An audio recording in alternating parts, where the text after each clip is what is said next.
தமிழ்நாடு முன்னேறணும்னா நம்ம குழந்தை குட்டி குடும்பம் எல்லாம் விளங்கணும்னா வர எலெக்ஷன்ல திமுகக்கு ஓட்டு போடாதீங்க. இதுக்கான 10 காரணம் என்னங்கிறது உங்ககிட்ட சொல்றதுக்கு தான் நான் வந்திருக்கேன். நான் சொல்றதை கூர்ந்து கவனிக்கிறது மட்டும் இல்லாம தயவு செஞ்சு போய் இன்டர்நெட் ஓபன் பண்ணி நான் சொல்ற எல்லா டீடைல்ஸும் பார்த்து சர்ச் பண்ணி உண்மை என்னங்கிறது தெரிஞ்சுக்கங்க. காரணம் 1, மின்வெட்டு. 2006 இருந்து 2011 வரைக்கும் இருந்த டிஎம்கேவோட பீரியட்ல கரண்ட் கட்டு சராசரியா 8 மணி நேரத்துல இருந்து 16 மணி நேரம் வரைக்கும் இருந்தது. அதனால தொழிற்சாலை வச்சிருக்கிறவங்க, தொழிலாளிகள், மாணவர்கள், கர்ப்பிணி பெண்கள், வயதானவர்கள் எல்லாருமே சிரமப்பட்டாங்க. காரணம் 2, நில அபகரிப்பு. கஷ்டப்பட்டு ஒருத்தர் குருவி சேர்க்கிற மாதிரி பணம் சேர்த்து ஒருத்தர் நிலத்தை வாங்குறானா அந்த இடம் உங்களுக்கு பிடிச்சிருச்சுன்னா ரவுடிகளை விட்டு மிரட்டி உடனே அந்த இடத்தை எழுதி வாங்கிட்டு இருந்தாங்க. மக்கள் வாயே திறக்க முடியாத ஒரு கதி இல்லாத நிலையில் இருந்தாங்க. காரணம் 3, 2G ஸ்கேம். 1,76,000 கோடி பணத்தை அப்படியே அடிச்சு எடுத்து ஒரு குடும்பமே சுவாகா பண்ணாங்க. அந்த பணம் இருந்திருந்தா இந்த தேர்தல்ல எல்லா கட்சிகளும் சொன்ன தேர்தல் அறிக்கையை நிறைவேற்றலாம். எத்தனையோ நல்லது செஞ்சிருக்கலாம் நம்ம நாட்டுக்கு. காரணம் 4, ஈழத்தமிழர்கள் பிரச்சனை. நம்ம கூட உடன்பிறக்காத சகோதர சகோதரிகளை இலங்கையில எல்லாரும் சுட்டு கொன்னுட்டு இருந்தாங்க. அப்படிப்பட்ட ஒரு நிலைமையில இங்க வந்து உண்ணாவிரதம் இருக்கிற நாடகம் ஆடிட்டு டெல்லிக்கு ஒரு தடவை கூட போகாம காங்கிரஸ் கூட இன்னைக்கு வரைக்கும் கூட்டணி வச்சிட்டு இருக்காங்க டிஎம்கே. ஆனா அவங்க பொண்ணு கலிமொழிக்கு ஒரு கேஸ், ஒரு பிரச்சனை வந்து குடும்பமே போய் டெல்லியில அத்தனை நாள் குடியிருந்தது. இது கேவலமா இல்ல? காரணம் 5, சினிமா துறையில நடந்த அராஜகம். Sun pictures, red Jain, Cloud9 அப்படின்னு சொல்லி அவங்களே கம்பெனி ஆரம்பிச்சு அவங்களே படம் எடுப்பாங்களா, தியேட்டர் உரிமையாளர்கள் எல்லாத்தையும் அவங்க கண்ட்ரோல் வச்சு எல்லா தியேட்டர்லயும் அராஜகம் பண்ணி அவங்களே டிஸ்ட்ரிபியூட் பண்ணி அவங்களுக்கு தேவையான நடிகர் எப்ப கூப்பிட்டாலும் வந்து நடிக்கணும்னு அந்த அளவு ஒரு அட்டூழியம் பண்ணிட்டு அவங்க கருப்பு பணத்தை பூரா வெள்ளை பணம் ஆக்கிறதுக்கு இது ஒரு ஆப்பர்ச்சுனிட்டியை யூஸ் பண்ணிட்டு சினிமா துறையை அவங்க காலு கீழே வச்சிருந்தாங்க. எத்தனையோ சின்ன ப்ரொடியூசர்ஸ் கண்ணீர் சிந்தினாங்க. உங்களுக்கு யாராவது தெரிஞ்சவங்க சினிமா துறையில இருந்தா போய் கேட்டு பாருங்க. காரணம் 6, மணல் கொள்ளை.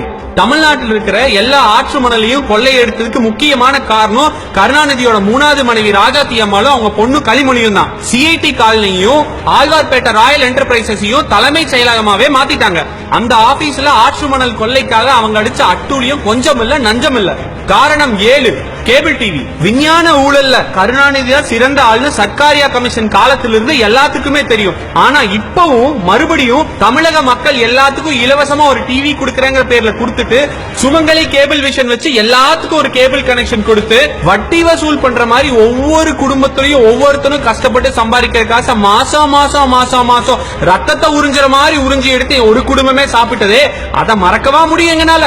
காரணம் 8, சிமெண்ட் இண்டஸ்ட்ரியில அராஜகம். தமிழ்நாட்டில் இருக்கிற எல்லா சிமெண்ட் கம்பெனியும் மிரட்டி இவங்களே வாங்கிட்டு இவங்க குடும்பமே அதை ஓன் பண்ணது மட்டும் இல்லாம சிமெண்டோட விலையை இவங்க தான் நிர்ணயிக்கிற நிலைமை தமிழ்நாட்டில் வந்தது.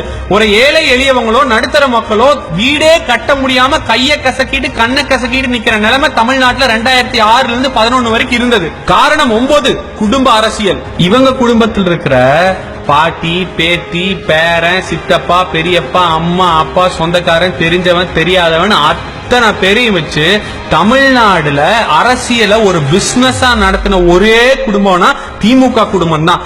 இவங்களும் இவங்க மந்திரிகளும் அங்கங்க தமிழ்நாட்டுல சிற்றரசர்கள் மாதிரி அராஜகம் பண்ணிட்டு காவல்துறைக்கே பவர் இல்லாம நாட்டுல ஒரு பெண் பாதுகாப்பு, ஒரு சட்ட ஒழுங்கு எதுவுமே இல்லாம சட்டக்கல்வி மாணவர்களை சட்டையை கிழிக்க வச்சது இந்த ஆட்சி தான்.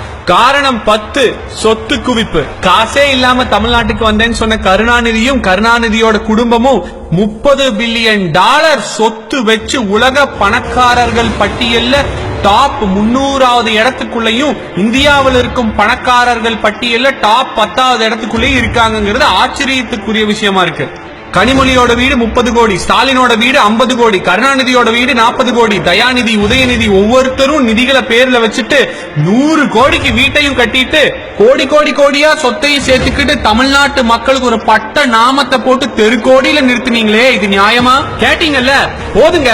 திமுகவோட அராஜகமும் அட்டூழியும் நிறைந்த ஆட்சியை தாங்கறதுக்கான சக்தி நமக்கோ தமிழ்நாட்டுக்கோ கண்டிப்பா கிடையாதுங்க. இளைஞர்களே, அவங்க டிவியில பண்ற பொய் பிரச்சாரத்தை நம்பிராதீங்க. அதே மாதிரி ஓட்டுக்கு காசு வாங்கி விலை போயிடாதீங்க. நம்ம நாட்டை வளமாக்கக்கூடிய ஒரே சக்தி நம்ம ஓட்டு தான். அது தமிழ்நாட்டோட டெவலப்மெண்ட்டுக்காக இருக்கட்டும். போதுங்க. 2011 அவங்களுக்கு வெச்ச முற்றுப்புள்ளி வெச்சதாகவே இருக்கட்டும். 2011 முடிஞ்ச அவங்களோட அராஜக அட்டூழிய ஆட்சி முடிந்ததாகவே இருக்கட்டும்.